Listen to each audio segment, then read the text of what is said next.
राधा राधा राधा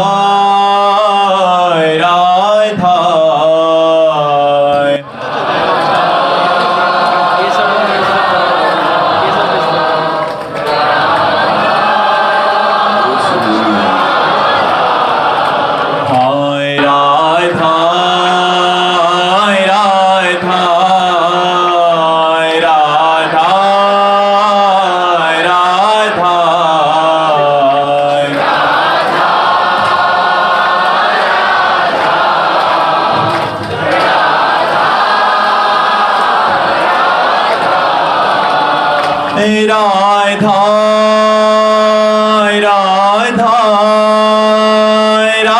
राधा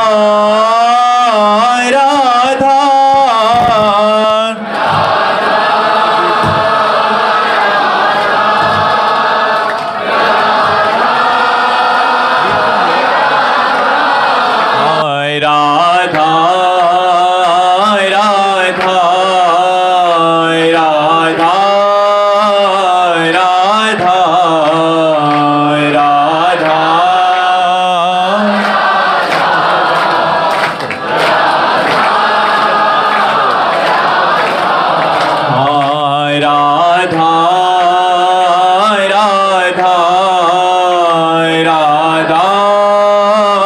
राधा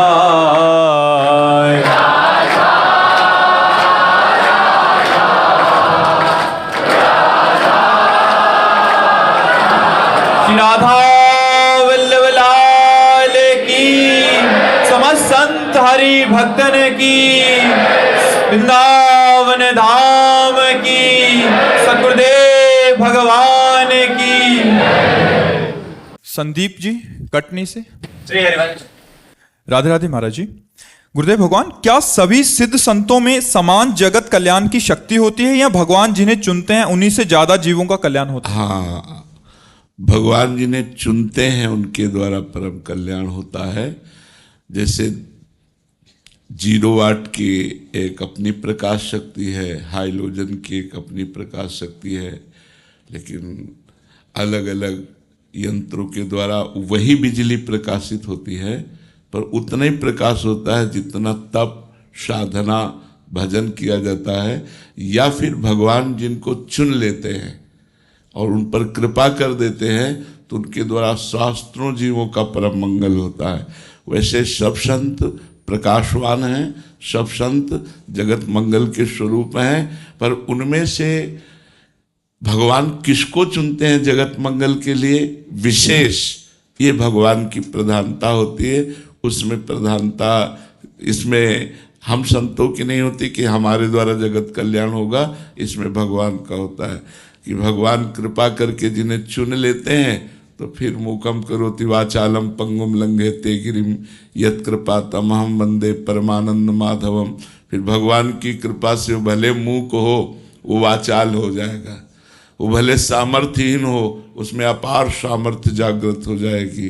वो सतरति सतरति सा लोकान तारयति, वो स्वयं तर जाएगा, स्वयं तर जाएगा, लोकों को तार देगा। भगवान की कृपा ही ये सामर्थ्य प्रकट करती है संतों में कि वो जगत मंगल करती है। सब संत भगवान के प्राण प्रिय हैं, सब संतों के द्वारा जगत मंगल होता है, पर जिन पर भगवान की कृपा होती है उनके द्वारा विशेष जगत मंगल होता है, विशेष उनकी वाणी का प्रभाव पड़ता है, जिन पर भगवान की विशेष कृपा अवतरित होती है। अब वो कृपा विशेष कब किस पर कैसे हो जाए इसका कोई विधान नहीं होता। हो सकता है कि जो बहुत अधम है उस पर ऐसी कृपा हो जाए कि उसके द्वारा जगत मंगल होने लगे, ऐसा भी हो सकता है। जो बहुत नीच है, जो अपना कल्याण नहीं कर सकता, लेकिन भगवत कृपा अवतरी तो आचार्य कोटि का वो होकर के जगत मंगल करने की सामर्थ्य रख लेता है। ये भगवान की विशेष कृपा की सामर्थ्य है, इसमें किसी को नहीं कहा जा सकता ये कब कैसे और क्यों, कब कैसे और क्यों कहाँ उतरती है भगवान की कृपा, ये नहीं कहा जा सकता। किसका प्रश्न था, आप समझ रहे ना जी? योगेश उपाध्याय जी सीहोर से। राधे राधे। राधे राधे महाराज जी। महाराज जी, प्रभु कृपा से आपके सत्संग को YouTube के माध्यम से सुनने का सौभाग्य प्राप्त हुआ। महाराज जी, मेरा प्रश्न है कि मन निर्विकार होना ही भगवत प्राप्ति है या निर्विकार मन से भी फिर भगवत प्राप्ति की जाती है? हाँ, निर्विकार मन से ही भगवत प्राप्ति होती है। निर्विकार हो जाना ही भगवत प्राप्ति नहीं है। बहुत से ऐसे जीव हैं जो विकार रहित है, उनका स्वभाव ऐसा, इंद्रियां चंचल नहीं, तो वो भगवत प्राप्त थोड़ी हो गए। या बहुत से जितेंद्रीय हैं, मनोनिग्रही हैं, तो केवल जितेंद्रीय और मनोनिग्रही से भगवत प्राप्ति नहीं हो जाती। इसी से केवल भगवत प्राप्ति नहीं हो जाती। जितेंद्रीय और मनोनिग्रही होकर भगवत व्याकुलता, भगवत प्राप्ति की व्याकुलता, रुदुस्वरम राजन कृष्ण दर्शन लालसा, जब तक लालसा नहीं होगी, भगवान के लिए रोना नहीं आएगा, तड़पना नहीं आएगा, तो वास्तविक बात है कि भगवत प्राप्ति नहीं होती। इंद्रियां भी पवित्र हो गई, मन भी निर्मल हो गया, तो उसके लिए तपोलोक है, जनलोक है, महरलोक है, और बढ़ जाओ ब्रह्मलोक है। लेकिन ब्रह्मानुभूति या भगवत प्रेम, ये तो भगवत प्राप्ति की प्रबल लालसा से होता है। इसीलिए संतों की महिमा गाई गई है कि जो बड़ी बड़ी साधनाओं से बात नहीं बनती, हम संतों के संग से उस भगवत प्राप्ति की लालसा को अपने हृदय में जागृत कर लेते हैं। थोड़े दिनों के सत्संग में हम कुमार्गगामी प्रवृत्तियों का त्याग करके, और एक हृदय में एक आग लगती है कि हम भी भजन करें, हम भी अच्छे बने, हम भी भगवत प्राप्ति करें। इसीलिए तात स्वर्ग पवर्ग सुख धरी तुलाए कंग, तूल न ताहि सकल मिली, जो सुख लव सत्संग। जहाँ मानुषिक भोगों की बात क्या, स्वर्ग के भोगों की बात क्या, मोक्ष सुख की भी तुलना नहीं की गई सत्संग से। वो क्यों?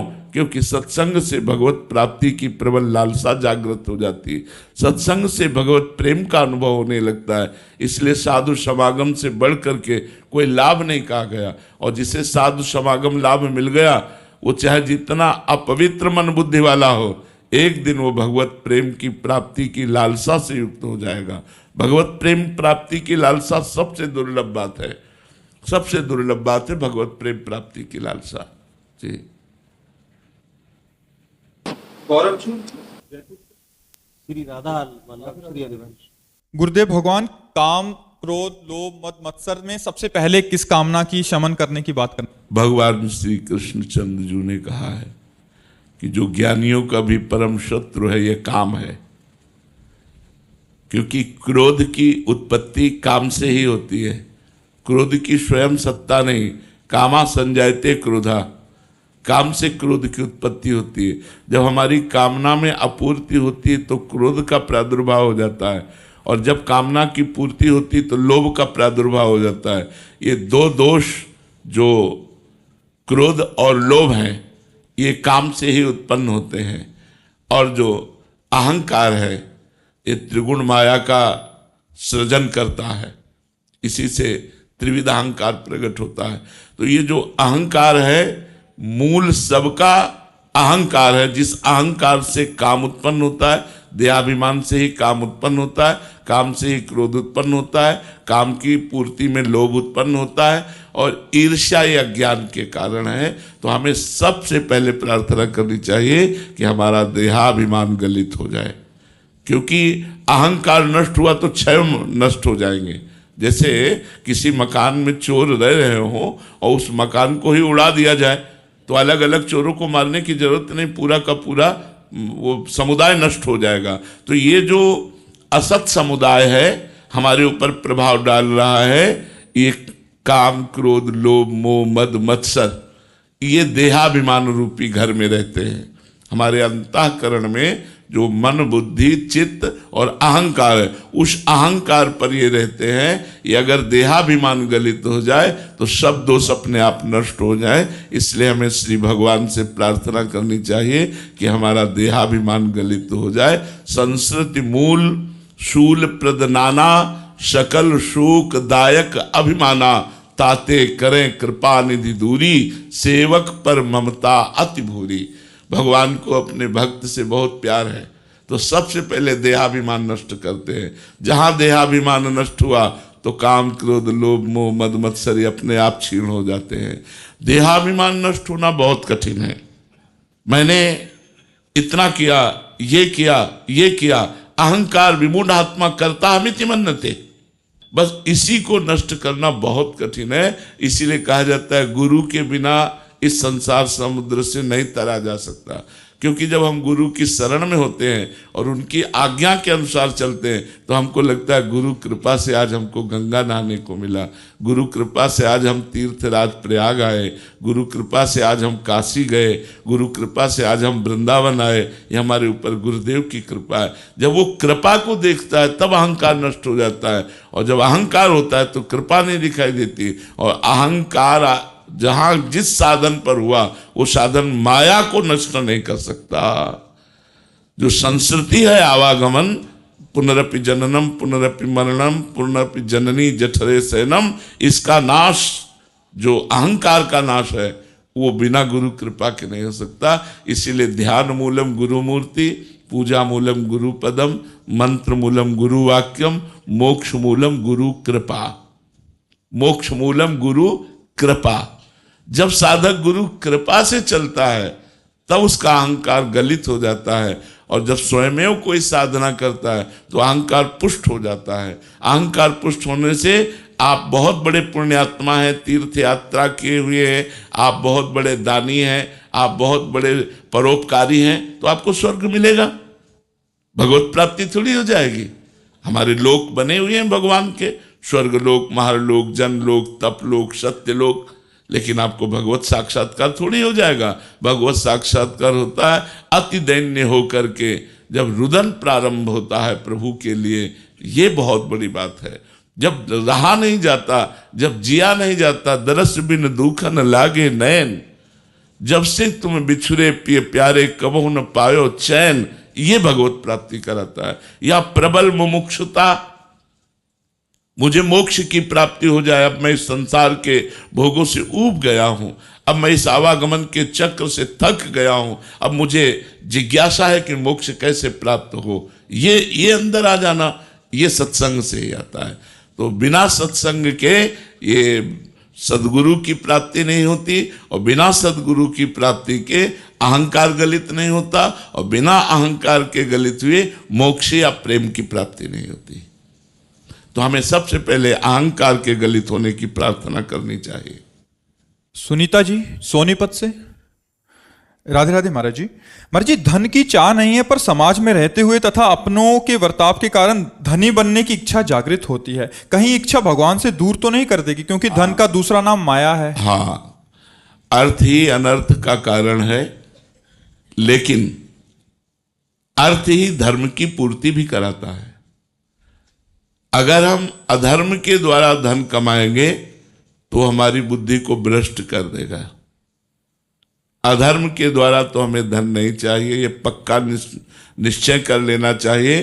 कोई किसी भी पद में हो, अगर घूस लेगा, अगर अधर्म से धन की प्राप्ति करेगा तो उसके परिवार में अशांति पैदा कर देगा। यह अधर्म का धन, यह अधर्म का धन रोगों की बाहुल्यता, बुद्धि भ्रष्ट करके राग द्वेष की वृद्धि और बहुत तरह की हानि करता है। हमारे परिवार के भरण पोषण के लिए और हमारे धर्म की पूर्ति के लिए। धर्म की पूर्ति का, जैसे हमारे यहाँ कोई अतिथि आता है, कोई संत महात्मा आता है या कोई भिक्षुक आता है, तो हम उसकी भिक्षा दे सकें, हमारी इतनी सामर्थ्य होनी चाहिए। तो इसके लिए हम प्रभु से प्रार्थना कर सकते हैं। भगवान ने अपने भक्तों में आर्त, अर्थार्थी, जिज्ञासु और ज्ञानी, ये चारों को भक्त कहा है। वैसे अर्थार्थी का तो सीधा अर्थ है परम धन रूपी भगवान में प्रेम करना। ये अर्थ तो अनर्थ का कारण है, पर यदि हमारे अंदर धन की चाह है तो हम भगवान से प्रार्थना करें और धर्म पूर्वक आचरण करके जो कमाई मिले उससे हम परिवार का पोषण करें, तो भगवान की कृपा से और धर्म को धारण करने के कारण हमारे 4 पुरुषार्थ हैं, धर्म, अर्थ, काम, मोक्ष। देखो, अर्थ को धर्म के समीप रखा गया है। अगर धर्म के द्वारा अर्थ कमाया जाए और उससे हमारी कामनाओं की पूर्ति हो तो मोक्षाभिलाषी तक बन सकते हैं। और यदि अधर्म के द्वारा धन कमाया जाएगा वो हमारा परम नाश कर देगा। परमार्थ का नाश हो जाना ही परम नाश है। भगवान से हम मांग सकते हैं धन, क्योंकि वो पिता है, वो स्वामी है, सर्वलोक महेश्वर है। पर हम मांग करके छूट दे दें इतनी कि यदि इस धन की प्राप्ति से हमारी बुद्धि भ्रष्ट ना हो तो आप दे देना। नाथ, यदि आपसे विमुख करने वाला धन हो तो आप हमें कभी मत देना। तो हम प्रभु से प्रार्थना करें इतनी छूट कर दे। धन की आवश्यकता तो लोक व्यवहार में है और धर्म के पालन करने में भी है, अपने धर्म का निर्वाह करने के लिए। इसलिए हम सत्कर्म के द्वारा धन प्राप्त करें, अपने अपने कार्यों में ईमानदारी से बर्ताव करें और जो पेमेंट मिले उससे परिवार का पोषण करें। अधिक धन की चाह हमको भ्रष्ट कर सकती है यदि भगवान से हम विमुख हैं तो, और भगवान के सन्मुख है तो हम वो चाह अपनी भगवान के चरणों में रखें, भगवान पूरी करेंगे। देखो, ध्रुव जी को जब लालसा जगी पद की कि पिता ने हमको राज्य सिंहासन पर बैठे हुए अपनी गोद में नहीं बैठने दिया, जो उनकी पत्नी सुरुचि थी उनको अच्छा नहीं लगा तो झिटक दिया ध्रुव को। अब ये संस्कारी बालक, इनके मन में आया तो मैं ऐसा पद प्राप्त करूंगा जो हमारे पिता को भी प्राप्त नहीं है। अपनी माता सुनीति से कहा, सुनीति माता ने कहा, बेटा महाराज उत्तानपाद हमको महारानी क्या, इस समय तो दासी भी नहीं समझते, जो कुछ है वो सुरुचि रानी है। ठीक ही कहा विमाता ने, यदि भगवान नारायण की तुम आराधना करोगे तो तुम्हारी कामना की पूर्ति कर देंगे। 5 वर्ष का बालक परम पद की प्राप्ति के लिए, उच्च पद की प्राप्ति के लिए घर से निकल पड़ा। जब कोई भगवान के मार्ग में भगवान की चाह करके निकलता है तो उसे संत समागम भगवान अपनी तरफ से दिला देते हैं। उसी समय देवर्षि नारद जी मिल जाते हैं नगर से निकलते ही, और उन्होंने 6 महीने में वो अटल पदवी प्राप्त की जिनकी सप्तऋषि आज भी परिक्रमा करते हैं। ध्रुव पदवी आज भी अटल विराजमान है। तो यदि हम धन चाहें, पद चाहें, तो उसके लिए फिर हमें तपस्या करनी होगी, केवल चाह से पूर्ति नहीं होगी। हमने एकांतिक में एक दिन कहा, किसी ने प्रश्न किया था कि भगवान से मैंने कामना की, हमारी कामना की पूर्ति नहीं हुई। तो हमने कहा, देखो भगवान की ये दुकान है, दुकान में 2 को ही सामान मिलती है। एक आता है पैसे से पैसा देकर सामान लेता है, और एक आता है घर का कि हलवा बनाना 250 ग्राम घी दो, वो 250 ग्राम देगा लेकिन पेमेंट नहीं देगा, क्योंकि वो घर का है। तो तुम घर के हो या बाहर के हो? अगर भगवान से बाहर के बन के मांगते हो तो तुमको तपस्या रूपी धन देना पड़ेगा, तुमको अनुष्ठान करना पड़ेगा, तुमको उतना जप करना पड़ेगा। यदि भगवान को अपना पिता मानते हो, भगवान को अपना भाई मानते हो, भगवान को अपना मित्र मानते हो, भगवान को अपना पति मानते हो, भगवान को अपना मानते हो, तो फिर मांगो, फिर घर के हो, फिर मिल जाएगा। लेकिन हृदय से प्रीति करके, भगवान सर्वांतर्यामी हृदय में बैठे, बाहरी बात नहीं देखते कि प्रभु आपके सिवा मेरा कोई है नहीं, और ये बात लाखों से वो कहता है कि मैं आपका हूं, मैं आपका हूं। ऐसे हमारे भगवान नहीं, भगवान सर्वांतर्यामी है। अगर एक भरोसा, एक बल भगवान के प्रति है तो तुम मांग के देखो, हमें तो लगता है बिना मांगे सब पूरा हो जाता है। आप अगर भगवान को अपना मानोगे तो बिना मांगे आपकी कामनाएं पूर्ण होंगी, मांग लोगे तो भी पूर्ण हो जाएंगी। और या फिर भगवान को अगर सही भाव में अपना नहीं मानते हो तो आपको तपस्या करनी पड़ेगी, आपको अनुष्ठान करना पड़ेगा, आपको व्रत करने पड़ेंगे, तब आपको वो प्राप्त होगा जो मांग रहे हो। ऐसे थोड़ी मिल जाएगा, ऐसे किसी दुकान में जाके बोलो वो दे देगा क्या? दुकान के या तो घर वाले हो और या फिर तब आपके पास धन हो, 2 ही बात में मिलेगा। तो मेरे ईश्वर की दुकान में सबका जीवन खाता, सबका जीवन खाता है, पर या तपस्या रूपी धन दो या प्रभु के बनो। तो प्रभु के तो बन नहीं पाते हम लोग, क्योंकि हमारा इतना संबंध का फैलाव है। अगर वो फैलाव समेट कर प्रभु के चरणों में समर्पित कर दे, जननी जनक बंधु सुत दारा, तन धन धाम सुहृद परिवारा, सबकी ममता ताग बटोरी, मम पद मनहि बांध बर डोरी। तो बिना मांगे बात पूरी हो जाएगी, लेकिन हम ये कर नहीं पाते, तो फिर हमको भजन करना पड़ेगा, हमको तप करना पड़ेगा, तो उसके अनुसार फिर जो हम मांगेंगे तो प्राप्त होगा। तो हमें लगता है कि भगवान से धन मांगो पर साधना भी करो। बिना साधना किए तुम्हारी मांग पूरी होने वाली नहीं, क्योंकि प्रभु को आप अपना नहीं मानते हैं ऐसा जैसा मानना चाहिए। मेरे तो गिरधर गोपाल दूसरों न कोई। जब ये बात आएगी तब आपको मांगने की जरूरत नहीं पड़ेगी, अपने आप सब पूरा सरकारी व्यवस्था चलेगी, भागवतिक व्यवस्था चलेगी। अन मांगे आगे आवे गो, ज्यों पल लागे पल को। जैसे पलक बिना प्रयास के लगती है, ऐसे बिना प्रयास के धन संपत्ति आपके पास आएगी। भजन करके तो देखो, पूर्व पुण्य के बल से आज चाहे जितना नक्शा दिखा लो, जब तुम्हारे पुण्य नष्ट होंगे और आज का जो कर्म पाप है वो जब आएगा तो तुमको विध्वंस कर देगा। इसलिए सावधान, पाप कर्मों से बचो और भजन का अनुष्ठान करो। और भगवान से याचना एक तो नहीं करनी चाहिए, पर यदि करो तो छूट दे दो भगवान को कि यदि हमारा मंगल होना हो तो देना, और अगर मंगल ना होना हो तो प्रभु मेरे मांगने पर भी ना देना।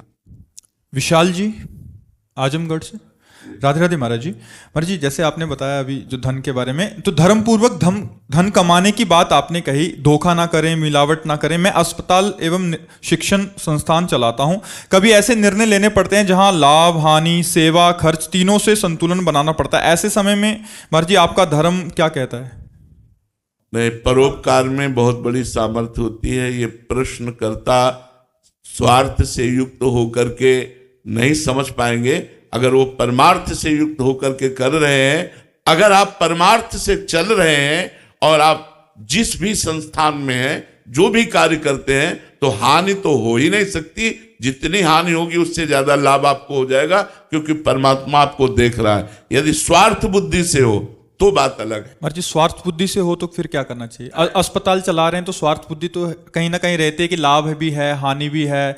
नहीं, अस्पताल चला रहे हैं तो हम उसको भगवान को समर्पित करके चलावे ना। ये भगवान का अस्पताल है।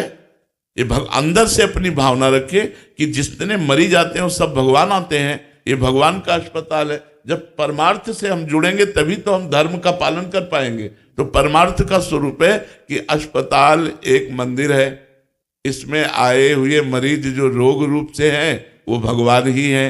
हमारी जो सेवा है वो पूजा है। तो हम उसमें स्वार्थ बुद्धि ना करें, परमार्थ बुद्धि कर लें उसी में, तो हमारी भगवत प्राप्ति का भी रास्ता खुल जाएगा और धन भी अपने आप आएगा। ये हम आपको सच्ची बात कहते हैं। यदि आप 500 रुपये परहित में खर्चा करेंगे तो 5000 रुपये आपकी जेब में आ जाएंगे, इसमें कोई संशय नहीं है। और वो विधान कुछ भी बने। क्या आज तक आपको हानि का अनुभव हुआ? कभी नहीं।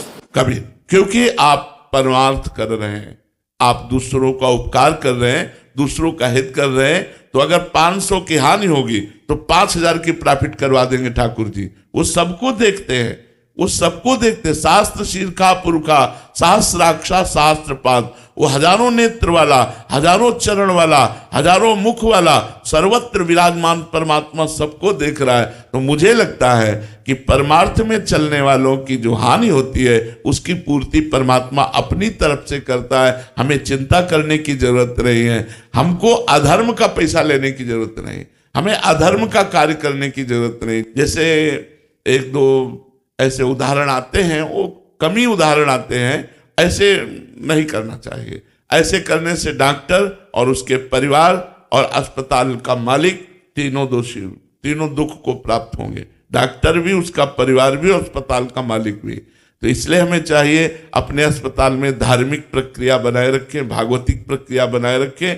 तो धर्म के द्वारा जो धन आएगा वो आपका मंगल करेगा और आपके पूरे परिवार का मंगल करेगा। और आपको कभी सोचना नहीं पड़ेगा, आपको कभी टेंशन नहीं होगी। पक्की बात, हमारी बात मान लीजिए। जो धर्म से चलता है उसको कभी टेंशन नहीं होती, कभी सोचना नहीं पड़ता। और जो अधर्म से चलता है वो चाहे जितना उपाय कर ले, वो बिना शोक में, बिना भय, बिना चिंता में गए वो बच नहीं सकता। वो भय चिंता शोक को प्राप्त होगा। धर्मो रक्षति रक्षिता, धर्म स्वयं धर्म से चलने वाले की रक्षा कर लेता है। आपका क्या अनुभव है? ऐसा कुछ ऐसे लोग भी प्रवृत्ति के लोग होते हैं कि उनको पता है कि उनके मरीज की हालत ठीक नहीं है और डॉक्टर और हम लोग पूरी तरीके से सेवा भाव से उनकी सेवा करते हैं, लेकिन जब अनहोनी किसी प्रकार की हो जाती है तो वो हमारे सेवा भाव को एक तरफ रख के वो अपने तरीके से अपने धन बचाने के लिए डिफरेंट तरीके के जो है क्रियान्वित करते हैं, जिससे हॉस्पिटल और डॉक्टर प्रभावित होता है और उनका मनोबल भी डाउन होता है। हाँ, ये गलत है, ऐसा हमारी समाज को नहीं करना चाहिए। पर हमारी तरफ से प्रार्थना है कि डॉक्टर यदि अपनी पूरी जो विज्ञान शक्ति प्राप्त किए है उस शक्ति के द्वारा मरीज की सेवा करता है, पूरी व्यवस्था करता है। भगवान तो है नहीं ना डॉक्टर। अगर उस मरीज को दुख ही भोगना है प्रारब्ध में, या उस मरीज को मर जाना है, तो ना डॉक्टर बचा सकते हैं, ना डॉक्टर व्यवस्था कर पाएंगे कि वो उसको दुख ना प्राप्त हो, क्योंकि उसका प्रारब्ध है। अभी लोग नहीं जानते, इसलिए तोड़ फोड़ भी अस्पताल में मचा देते हैं, डॉक्टर के प्रति खिलाफ बात भी कर देते हैं। लेकिन कुछ ऐसे पॉइंट है, मतलब सब जगह नहीं होंगे हम कहते हैं, लेकिन कुछ ऐसे पॉइंट हैं जिनमें डॉक्टरों को और अस्पताल के मालिकों को समझना चाहिए कि केवल धन ही हमारे लिए सब कुछ नहीं है।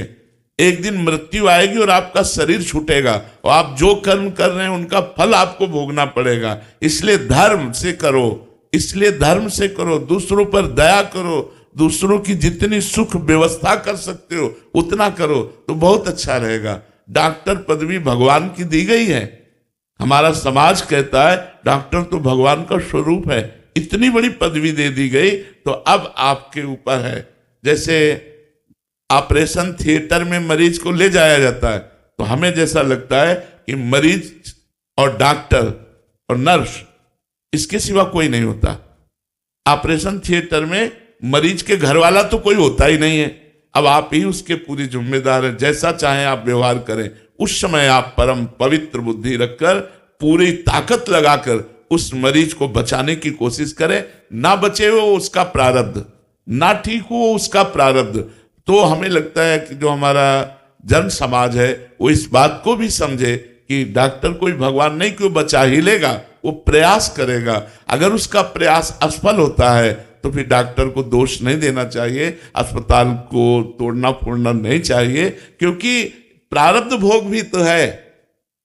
प्रारब्ध भोग कहां जाएगा, वो तो भोगना ही पड़ेगा। अवश्य में भोक्तव्यम कृतम कर्म शुभाशुभम। तो दवा भी तभी काम करेगी जब प्रारब्ध भोग ठीक होना होगा।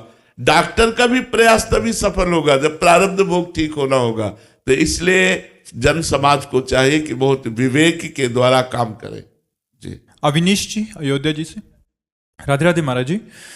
गुरुदेव भगवान, आप बार बार कहते हैं कि हमारे न रहने पर हमारे वचन एवं राधा नाम रहेगा, आप उसी मार्ग पर चलने का प्रयास कीजिएगा। परंतु यदि स्वयं अर्जुन जो श्री कृष्ण जी की गीता, कृष्ण नाम और संपूर्ण शक्तियों के धारक थे, वे भगवान के वैकुंठ प्रस्थान करते ही एक क्षण में शून्य हो गए, भीलों से हार गए, तो अर्जुन जैसा महायोद्धा भगवान के ना रहने पर वियोग में प्राप्त हो गया, तो हम जैसे मनुष्य आपके तो ये बात ध्यान रखो, मोरे मन प्रभुस विश्वासा, राम ते अधिक राम कर दासा।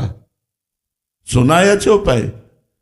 हाँ, भगवान से भी बढ़कर भगवान के संत जन होते हैं, क्योंकि भगवान अपनी बात भले विसार दे, अपने भक्ति की बात कभी रद्द नहीं होने देते।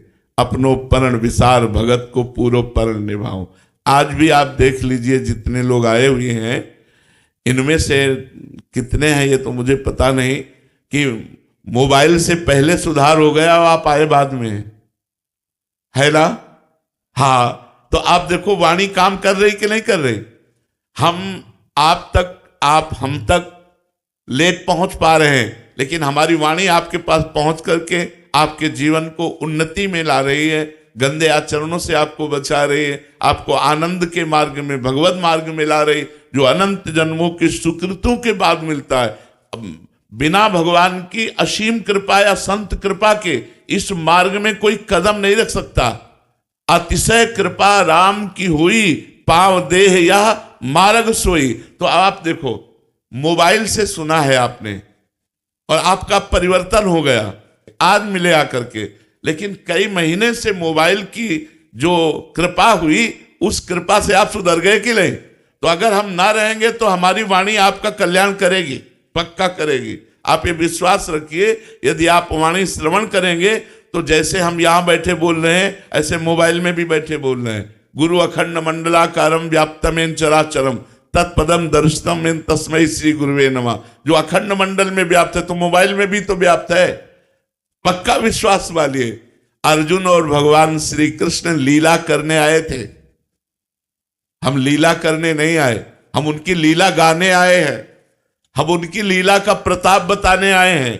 हम उनकी लीला का चमत्कार दिखाने आए कि भगवान के नाम का प्रभाव देखो, भगवान के लीला का प्रभाव देखो, भगवान के गुण का प्रभाव देखो, भगवान की शरणागति का प्रभाव देखो कि जो चीजें आप नहीं छोड़ सकते थे, केवल बात सुनकर छोड़ दी आप, तो अगर हमारी बात मानोगे तो भगवान भी मिल जाएंगे। विश्वास करो, हमारा शरीर रहे न रहे, ये वाणी आपका परम मंगल करती रहेगी यदि सुनोगे श्रद्धा से। तो हाँ, अब प्रगट में जो लाभ है, जैसे आज आप बैठ करके सामने सुन रहे हैं, वो सुख मोबाइल से नहीं मिलेगा। पर यही तो सौभाग्य होता है प्रगट में, जितने दिन हम संत समागम ले सके, ये परम लाभ की बात। आज जो आप सौभाग्य प्राप्त कर रहे हो वृंदावन की पावन भूमि में, इस राधा केली कुंज में बैठ करके जो आप भागवतिक प्रश्नोत्तरों का आनंद ले रहे हो, ये मोबाइल में तो रहेगा, लेकिन प्रगट में जिस रज में बैठकर जो आनंद ले रहे हो, ये आनंद नहीं मिलेगा। ये आनंद तो जब तक शरीर है तभी तक ये प्रगट में मिलेगा। कल्याण तो वाणी करती रहेगी, ये परम मंगल बात है। अंकित यादव जी मऊ से। राधे राधे महाराज जी। महाराज जी, मोह क्या है और इससे इतना दुख क्यों होता है, छूटता क्यों नहीं है मोह? मोह शरीर प्यारे लगना, शरीरों से प्यार हो जाना। जैसे माँ, पिता, भाई, पत्नी, पुत्र, मित्र, रिश्ते नाते, और फिर सब छोड़ देते तो अपना शरीर। ये मोह मूल बहुसूल प्रद त्यागो तम अभिमान।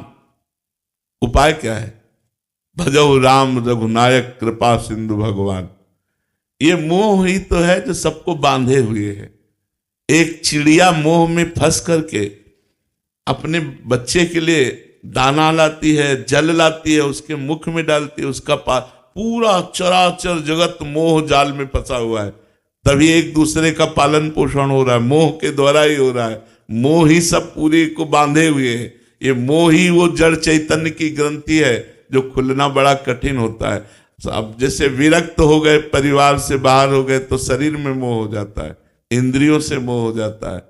जो इंद्रियां चाहती वो भोगने को मिले, हमारा शरीर स्वस्थ रहे, शरीर से मोह हो जाए। मोह अगर चला गया तो भगवान से तुरंत प्रेम हो जाएगा। मोह गए बिनु राम पद होए न दृढ़ अनुराग। मोह हटते ही भगवान से प्रेम हो जाएगा। तो ये जो शरीरों में राग है, इसे मोह कहते हैं। और ये भगवान के भजन और सत्संग से साधन को हरि भजन है, कै सत्संग सहाय। इसकी साधना है, खूब नाम जप करो और सहायता मिलेगी सत्संग के द्वारा। सत्संग सुनो और नाम जप करो, दोनों साधन अगर बराबर चलते रहे तो मोह का नाश हो जाएगा। क्यों? क्योंकि सत्संग से विवेक उत्पन्न होता है। भगवान की कृपा से सत्संग मिलता है।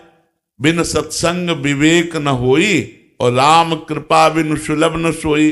भगवान की कृपा से सत्संग मिलता है और सत्संग से विवेक होता है। और होए विवेक मोह भ्रम भागा। जब विवेक हो जाता है तो मोह का नाश हो जाता है। तो साधन को हरि भजन है। प्रथम साधना तो खूब नाम जप करो, और नाम जप का जो फल है भगवान से प्रीति होना, वो सत्संग से होगा। तो दोनों साधन होने चाहिए, सत्संग और नाम जप। इससे मोह का नाश हो जाएगा। जो अपने और पराये शरीरों में राग हो गया है, इसी को मोह कहते हैं। ओम प्रकाश अग्रवाल जी छत्तीसगढ़ से। राधे राधे महाराज जी। महाराज जी, ऐसा कहा जाता है कि नर सेवा में ही नारायण सेवा हो जाती है। इस सेवा को किस प्रकार करना चाहिए कि हमें नारायण का साथ मिल जाए? पहले तो अपने परिवार में ही भगवान का दर्शन करना शुरू करो। मातृदेवो भव पितृदेवो भव।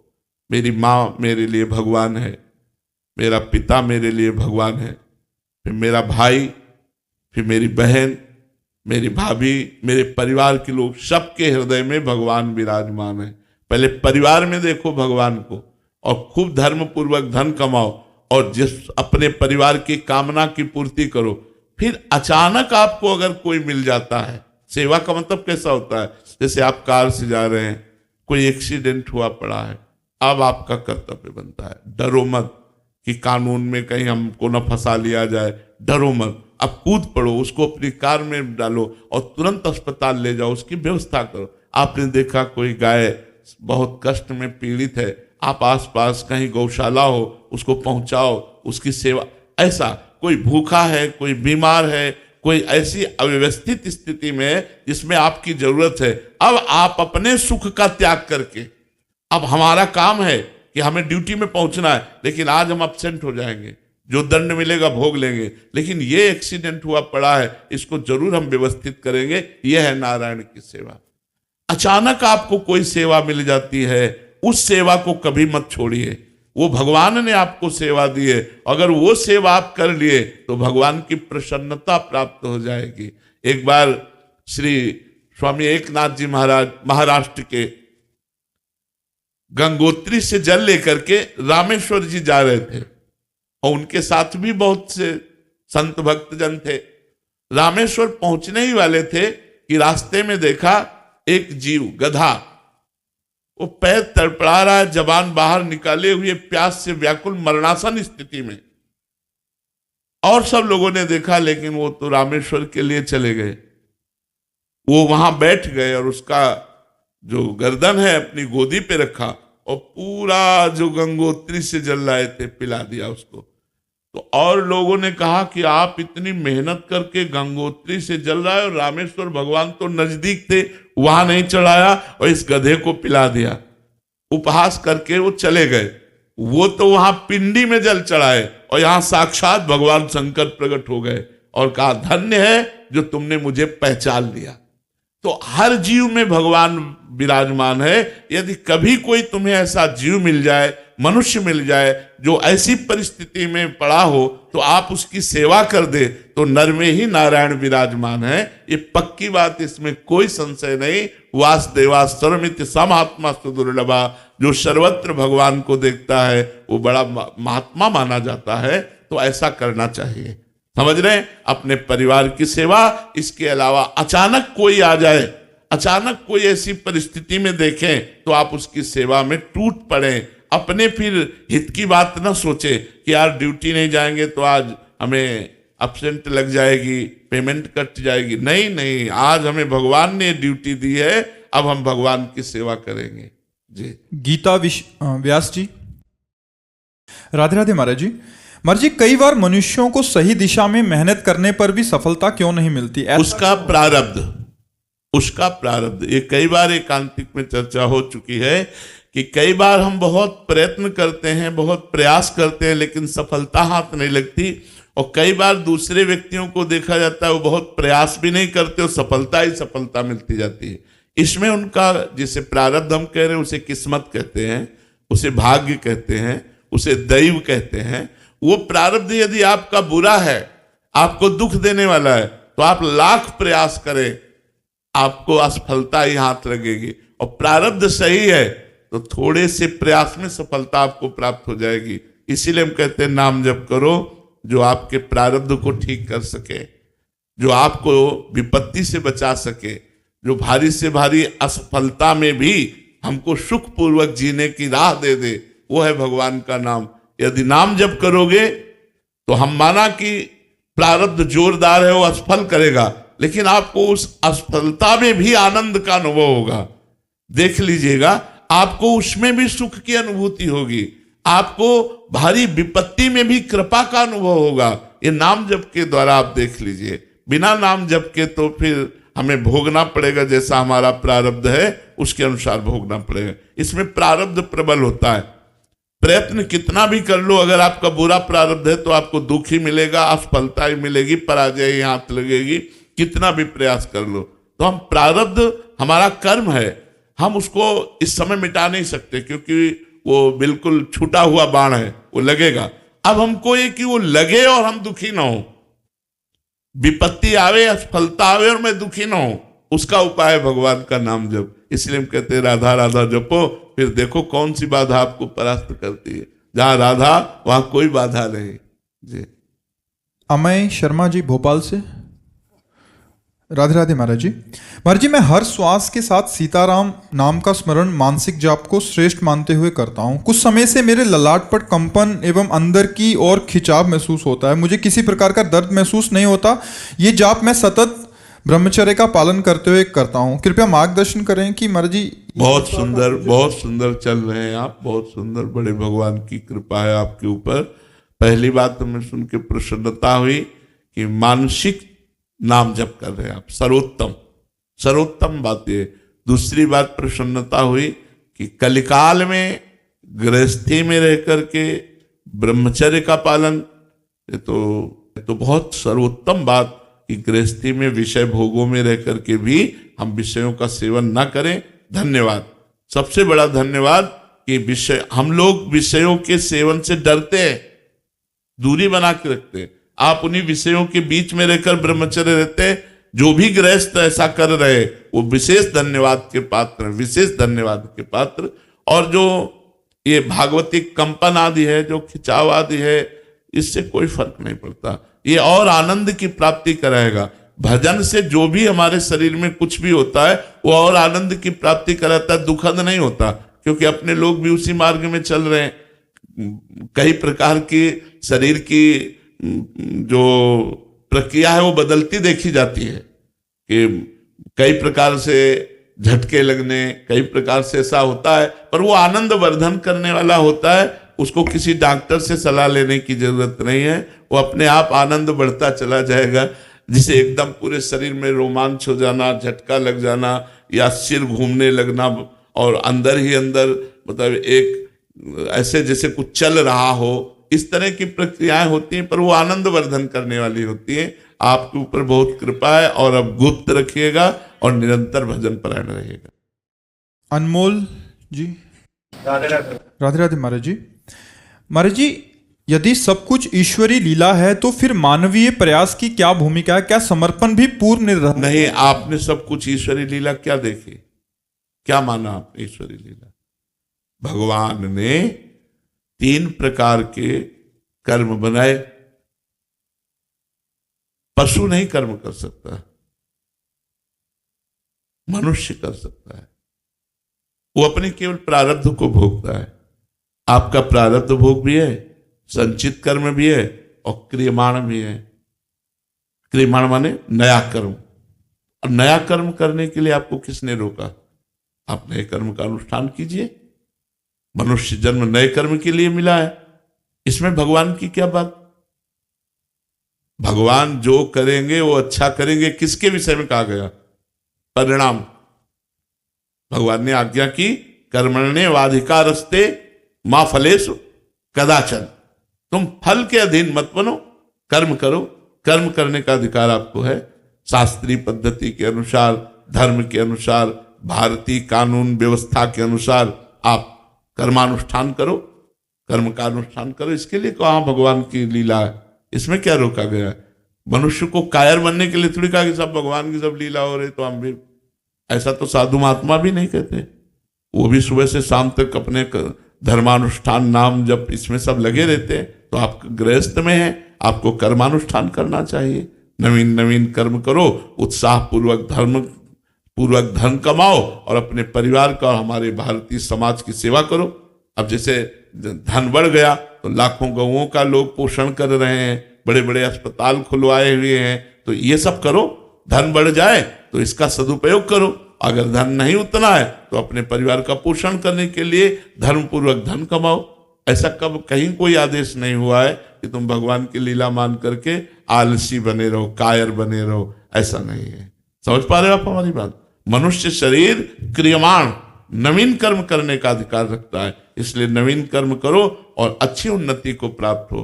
प्रारब्ध भोग हमारा हमको दुख सुख देगा, लेकिन नवीन कर्म हमारा प्रारब्ध भोग से बचा करके भगवान की भी प्राप्ति करा देगा। इसलिए हम नवीन कर्म का अनुष्ठान करें और सुख पूर्वक जीवन व्यतीत करें। नैना झा जी। राधे राधे महाराज जी। महाराज जी, जब मुश्किल में थी तो कभी शिव जी से बोला, कभी दुर्गा जी से बोला, कभी राम जी से बोला, तो काम कहीं तो बन जाए ऐसा। तो पर महाराज जी ऐसे अलग अलग भगवान को बदलना तो कोई देवता नाराज तो नहीं हो जाएगा, पहले मुझसे बोली फिर अभी उससे? नहीं तो काम भी पूरा हो गया क्या? काम तो नहीं हुआ महाराज जी। कैसे हो जाएगा? शिव जी को पुकारा तो वो देखने लगे, पहले को दूसरे को पुकारा तो शिव जी ने देखा वो दूसरे के पास जा। देखो, हम एक आपको उदाहरण बताते हैं। अगर एक कुत्ता इस दरवाजे में पड़ा रहे, कहीं जाए ना, तो उसका ना जाना हमको इतना प्रेरित करेगा कि वो एक दिन भूखा भले रह जाए, दूसरे दिन से भूखा नहीं रहेगा।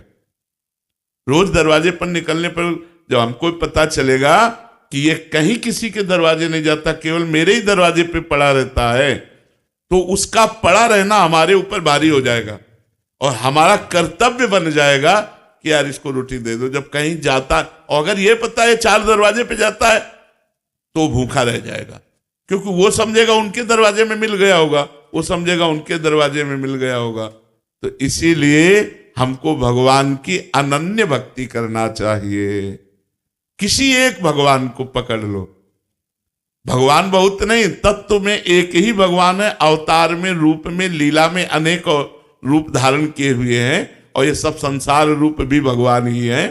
तो हमें एक रूप भगवान का पकड़ना चाहिए कि जैसे गोस्वामी तुलसीदास जी कहते, बने तो रघुवर ते बने और बिगड़े तो भरपूर, तुलसी औरन ते बने ता बनवे पे धूर। यदि बने तो भगवान श्री राम के बनाए बने, अगर किसी और भगवान के बनाए बने तो उसमें धूल पड़े, मुझे नहीं चाहिए, तभी अनन्यता आएगी। एक हम आपको उदाहरण बताते, महाभारत का। उपमन्यु नाम के एक ऋषि थे, उनके पिता, पहले ऋषि मुनि सब जंगल में वास करते थे, गृहस्थ होते हुए भी, तो वो कभी किसी से दान नहीं लेते थे। तो एक दिन उपमन्यु जी उस ऋषि के घर गए बालकों के साथ खेलते हुए, जिनके जजमान थे। तो वहां उनको सुंदर दूध पीने को मिला, जो कभी जीवन में नहीं मिला था, क्योंकि जंगली फल मूल से गुजारा करने वाले ऋषि थे। उपमन्यु जी ने अपनी मां को आके कहा, मुझे दूध दीजिए जैसा मैंने उनके घर में पिया। तो उनका, तुम्हारे पिता किसी जजमान का दान नहीं लेते, इसलिए हमारे पास न गाय है, न सुविधा है, न दूध दे सकते हम आपको। वो हट कर लिए। तो एक जंगली चावल होता है, उसको पीस करके उन्होंने पानी में पिलाया कि लो। तो उनका, नहीं ये दूध नहीं है। तो उनका, अगर तुम्हें दुग्ध ही पान करना है तो भगवान शंकर की आराधना कर। बड़े आवेश में कहा, और जो चाहेगा तुझे प्राप्त होगा। तो उनका, माँ फिर मुझे आराधना का नियम बताओ। तो उन्होंने नियम बताया और पंचाक्षरी मंत्र उनको दिया। वो 10,000 वर्ष तक दाहिने पैर के अंगूठे केवल खड़े होकर पंचाक्षरी मंत्र हाथ उठा के जपते रहे 10,000 वर्ष तक। भगवान शिव प्रसन्न हो गए।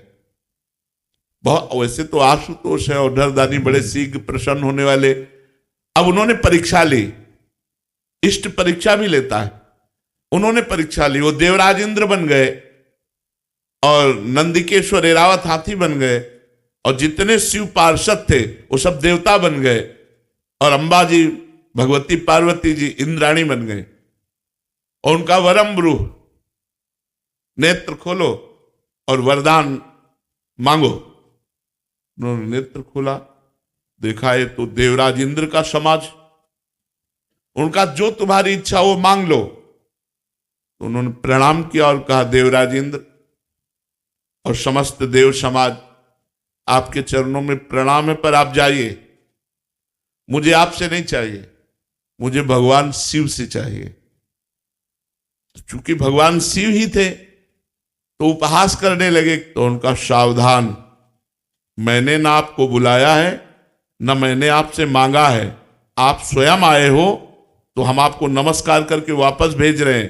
पर यदि आप हमारे इष्ट की निंदा करेंगे तो आप ऐसा न समझिए, हमारे इष्ट के मंत्र में इतनी ताकत है कि मैं एरावत सहित तुम्हें अभी भस्म कर दूंगा।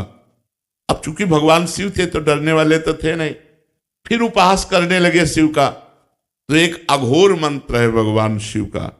हम लोग जब संन्यास मार्ग में थे तो उस मंत्र का परिचय हमें प्राप्त है। अगर ये सिद्ध हो जाए तो जो चाहे वो सो कर सकता है। तो उन्होंने तुरंत हाथ में जल लिया। जो ही अघोर मंत्र का संधान किया तो नंदिकेश्वर प्रकट हो गए और उस जल को रोक लिया और कहा, इष्ट मंत्र से इष्ट पर प्रहार करते हो? तब देखा तो भगवान शंकर, पार्वती और समस्त पार्षदगण तो उनका त्राहिमाम शरणागत वत्सल भगवान शिव रक्षा करो। हमने तो देवराज इंद्र समझकर प्रहार किया। बोले नहीं वत्स, मैं तुम्हारी परीक्षा लेने आया था कि देखें तुम एकनिष्ठ हो या केवल अपनी चाह पूर्ति करने वाले, जैसे आपने प्रश्न किया। अब बोलो क्या चाहते हो?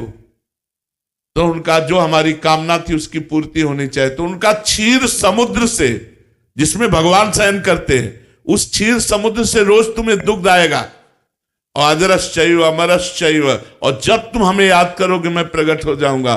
तो अनन्य निष्ठा से ही वस्तु की प्राप्ति होती है। ये जो कि लक्ष्मी जी से बना तो बना, नहीं तो पार्वती जी से बना तो बना, फिर भद्रकाली से बना, कि कोई ना कोई तो सुन ही लेगा, कभी तो कोई नहीं सुनेगा। महाराज जी हमारी स्थिति ऐसी है कि जैसे आपसे राधा नाम सुना कि एक केवल राधा नाम जपिए और सारी बात बन जाएगी, तो राधा। कहीं हनुमान जी का सुना कि मतलब भूत प्रेत निकटना है, फिर शिव जी का सुना कि जल चढ़ाओ तो ऐसा उसकी एक देखो, तत्व एक है तो एक से ही काम बन जाएगा। जब तक एक में नहीं लगोगे तब तक आध्यात्मिक उन्नति नहीं होगी। आप ये पक्का समझ लीजिए।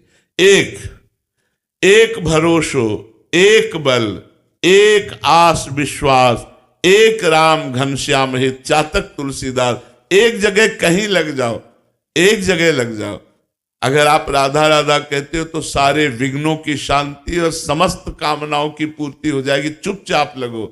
अगर आप राम राम कहते हो तो वैसे ही लाभ प्राप्त होगा। आप शिव शिव कहते हो तो वैसे ही लाभ प्राप्त होगा। हमारे भगवान के अनंत नाम है, अनंत रूप है। हम अनंत रूपों की आराधना नहीं कर सकते। किसी एक रूप को पकड़ो, किसी एक नाम को पकड़ो। इसीलिए गुरु बनाया जाता है कि गुरुदेव जो नाम रूप मंत्र दे देंगे वही हम भगवान की आराधना करेंगे, तभी सफलता प्राप्त होती है। तो अब प्रारंभ में तो वैसे सबकी भक्ति ऐसी होती है, लेकिन अगर आप वास्तविकता में लाभ लेना चाहते हो तो आपको एक में आना पड़ेगा। किसी एक भगवान के रूप को चयन कर लो, एक नाम चयन कर लो और उसी से बेड़ा पार हो जाएगा।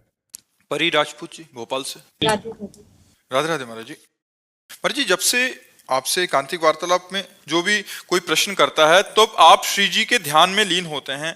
प्रश्न के पूर्ण होने से पूर्व ही आपके द्वारा दिया गया उत्तर अत्यंत सटीक और त्रुटिहीन होता है, जिससे हमारे संशयों का निवारण होता है। हमें तत्काल आनंद की अनुभूति भी होती है, एक अद्भुत बल मिलता है। आपके प्रति हमारा विश्वास और सुदृढ़ होता जाता है। आपके उत्तर को सुनकर ये विचार आता है कि उत्तर कौन दे रहा है, क्या वो प्रश्न श्री जी तक पहुंचता है? ये हमें खुद नहीं पता। हमें खुद नहीं पता कि ये क्या प्रश्न करेंगे और यहां से क्या उत्तर आएगा। जैसे आप सुन रहे ऐसे हम सुन रहे। हम भी श्रोता हैं, वक्ता नहीं है। वक्ता कोई और है जो प्रश्न पूरा होते होते उत्तर दे देता है। वो जगत गुरु भगवान है। हमारी सामर्थ्य नहीं है। भगवान की शरण में है। जो भगवान आपको सरल भाषा से उत्तर दिला देते, उसी से आपका मंगल हो रहा है। अब विद्वान तो है नहीं। अगर हम विद्वान होते तो हम उत्तर देते। हम विद्वान है नहीं, तो अंदर से बैठकर मूकम करोति वाचालम पंगुम लंघयते गिरिम यत कृपा तमहम वंदे परमानंद माधवम। वो जगत गुरु भगवान सबके हृदयों में विराजमान है। वही यहाँ हृदय में विराजमान होकर उत्तर देता है, जिससे आपका मंगल हो रहा है, आपका लाभ हो रहा है। देखो, जरूरी नहीं है कि सर्जन ही से काम चलेगा। कभी कभी सर्जन जहां फेल हो जाते हैं वहां झोला छाप काम कर जाता है। आपका मंगल हो रहा है, हमारा समाज सुधर रहा है, बस हमें इतने से मतलब है। तो हमें लगता है समाज को भगवान ही मंगल में वचन सुना करके कल्याण कर रहे हैं। हमारी सामर्थ्य तो नहीं है, वही भगवान उत्तर देते हैं। मंगल प्रसाद जी। श्री हरिवंश राधे राधे महाराज जी। महाराज जी, पूर्व के प्रारब्ध के कारण आए हुए कष्ट को क्या हम विभिन्न दैविक अनुष्ठानों द्वारा या सकाम भक्ति द्वारा मिटाया जा सकता है? नहीं, जो प्रारब्ध बन चुका है वो कर्म नहीं मिटाया जा सकता। जो केवल कर्म है, संचित कर्म या क्रियमाण, इनको मिटाया जा सकता है। प्रारब्ध बन गया नहीं मिटाया जा सकता। अवश्य में भोक्तव्यम कृतम कर्म शुभाशुभम, भोगना पड़ेगा। प्रारब्ध जो बन गया उसे भोगना पड़ेगा। बहुत पक्का होता है प्रारब्ध और बड़ा दुखदाई होता है, लेकिन अपने दुख को ही सुख मान लिया है। मानना नहीं तो है, तुमने सुख को भोगा इसलिए दुख भयावह लगता है। हमने सुख को भोगा नहीं, दुख को ही सुख मान लिया, तो अब कोई परेशानी नहीं लगती, चाहे जितना दुख आवे। महाराज जी, सामान्य जीव का एक ही लक्ष्य होता है कि भक्ति करेंगे, हम मस्त रहेंगे, आनंदित रहेंगे, सुखी रहेंगे। आप मस्त रहेंगे, लेकिन आपका कर्म जो प्रारब्ध बन गया शरीर को, चूंकि आप कह रहे हो हम मस्त रहेंगे, वो आप नहीं, आप शरीर को लेके बोल रहे हैं ना। आप शरीर को लेके बोल रहे हैं कि हम मस्त रहेंगे। शरीर कभी शरीर को लेके मस्त नहीं रह सकते। प्रभु के लेके मस्त रहोगे, आत्मा को लेकर मस्त रहोगे, परमात्मा को लेके मस्त रहोगे। शरीर को लेके कभी कोई मस्त नहीं रहा। विनाश हुआ, दुख हुआ, विपत्ति आई तो बहुत परेशानी हो गई। आपकी पीड़ा से शिष्य जनों को बहुत कष्ट होता है, या जो आपको सुनते हैं उनको बहुत कष्ट होता है? नहीं, हमें बिल्कुल पीड़ा नहीं बच्चा। हम देखो, अच्छा बताओ, तुम चेहरे से बताओ, हम बात कर रहे हैं, क्या हम पीड़ा युक्त दिखाई दे रहे हैं? आप बताओ। हम कोई मजाक नहीं कर रहे कि हम कोई थोड़ी देर के लिए दिखावा कर रहे हो, कोई ऐसा नहीं। ये पीड़ा है, शरीर में है, मेरे में नहीं। मैं हर समय पीड़ा रहित रहता हूँ। अब पीड़ा का मतलब समझते हो? जैसे थप्पड़ मारा गया तो मुझे लगेगा कि मेरे थप्पड़ मारा गया, लेकिन उसका दुख नहीं होगा। ये दर्द कर रहा है, दर्द है, लेकिन इसका दुख नहीं है। अब इसका दुख हो तो अभी मैं व्याकुल हो जाऊं, कुछ नहीं, एकदम मस्त, एकदम मस्त। जीवन भर जो भगवान की शरण में रहे उसका यही फल मिला है कि हर कष्ट, हर दुख एक गले लगा करके मुस्कुराते हुए चलना भगवान के मार्ग में। तो प्रारब्ध भोग अगर कटता तो ये सब क्यों होता? भोगना पड़ेगा अवश्य। बड़े बड़े संतों को भोगना पड़ा है। प्रभु, अभी जैसे मैं देखा हूँ, अनुभव किया हूँ कि कई सारे ऐसे गुरुवर है जो बड़ी, ये कलयुग में बड़ी आसानी से सभी को गुरु मंत्र दे देते हैं जी। जिसके कई पीढ़ियों, मतलब सतयुग में किसी को मिलता नहीं था, कई तप करने के बाद मिलता था, जी। उनको अभी बड़ी आसानी से मिल जाता है। इसलिए बच्चा मिल जाता है कि अगर हम वो कड़ाई रखें ना, जो नियम रखें ना, तो एक को तैयार नहीं हो पाएंगे। और मिलने के बाद फिर उसको कुछ दिन अनुभव करने के बाद, कुछ वर्ष अनुभव करने के बाद फिर उसे ऐसे ही, मतलब क्योंकि वो तप किया ही नहीं, उस लायक बने ही नहीं। हाँ, पर कल्याण तो हो जाए। जैसे हमने तुमसे कहा राधा राधा बोलो, आपने तो बोला राधा राधा, ठीक है ना। अब आप नरक में जाओगे, मान लो आपका रजिस्टर खुला, तो रजिस्टर में लिखा है 2 बार संत के द्वारा कहलाने पर राधा राधा बोला गया। अब इसका हिसाब भारी पड़ जाएगा कि नहीं भारी पड़ जाएगा? बच जाओगे नहीं बच जाओगे? ये हम लोग बचा रहे हैं। आप 10 बार बोलोगे, आप 20 बार बोलोगे, आपके पूरे रजिस्टर में पाप लिखा है, लेकिन 20 बार राधा नाम लिखा है, तो यमराज की खोपड़ी काम नहीं करेगी कि हिसाब क्या करूं। तो बस हम वही काम कर रहे हैं, अधिक से अधिक लोगों को राधा राधा राधा राधा राधा। पाप तुम छोड़ नहीं सकते तो हम तुम्हें नहीं छोड़ सकते कि तुम राधा राधा बोलोगे और धीरे धीरे भगवान की तरफ चलोगे। यही हमारा कर्तव्य है कि जितने जीव बहाव में जा रहे हैं, देखो माया का एक प्रवाह है, उसमें बह रहे हैं। अब हम भगवान के चरणों को पकड़े हुए उस प्रवाह में नहीं बह रहे। अब हम जितने को पकड़ पाएंगे खींचते चले जाएंगे, खींचते चले जाएंगे। हम नहीं बहेंगे इसलिए कि हम भगवान के चरणों को पकड़े हुए, बहुत मजबूत जगह पकड़ है, इसलिए माया हमको नहीं बहा पाएगी। जितने माया में बह रहे, जो हमारे पंजे में आ गए, वो पकड़ राधा राधा राधा बोलो राधा। और बहुत से लोग ऐसे हैं जो हमें शांति मिलती जब वो लोग कहते हैं कि हमने शराब छोड़ दिया, मांस छोड़ दिया, गंदी बातें छोड़ दी, आपके कहने के अनुसार हम नाम जप कर रहे हैं, अच्छे से चल रहे हैं। 6 महीने पहले। हाँ, तो उससे हमको संतोष होता है कि हमारा जो श्रम है कि सबका मंगल हो, तो भगवान कर रहे हैं, सबका मंगल कर रहे हैं।